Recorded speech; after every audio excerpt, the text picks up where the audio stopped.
The fourth method to prove this trigonometric identity is to start with the right hand side, which is sine x cosine x over sine x minus cosine x.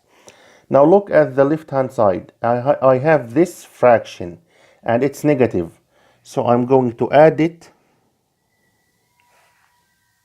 and subtract it.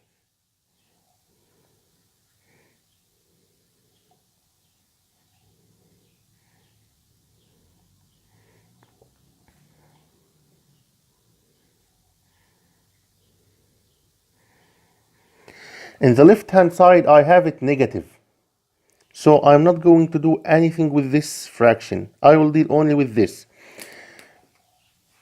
Before the next step, let's multiply the numerator and the denominator of this fraction, the positive one, with cosine x.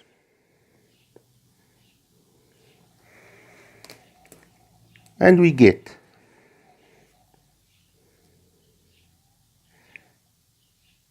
sine x cosine x over sine x minus cosine x plus cosine x by cosine x is cosine squared x.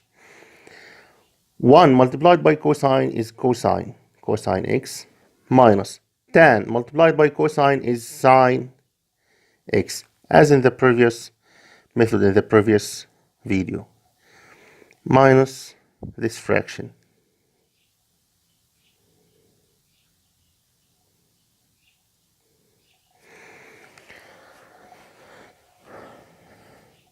The next step,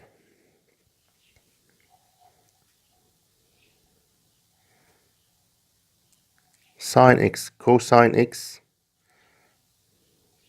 sine x minus cosine x. Now look here.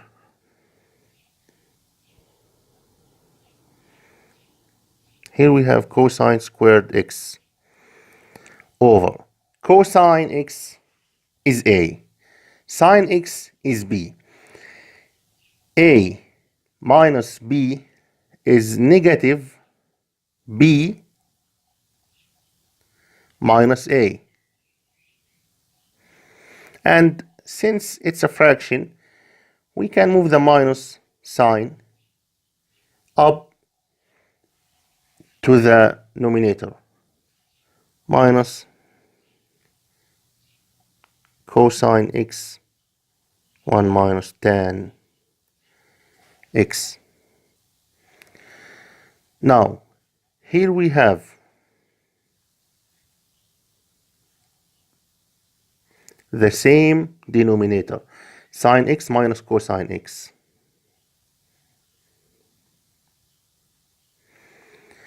In the numerator we have sine x cosine x plus minus is minus cosine squared x minus this fraction cosine x over 1 minus tan x. In this fraction, take the cosine as a common factor. So we have cosine x, here we have sine x minus cosine x over sine x minus cosine x minus this fraction.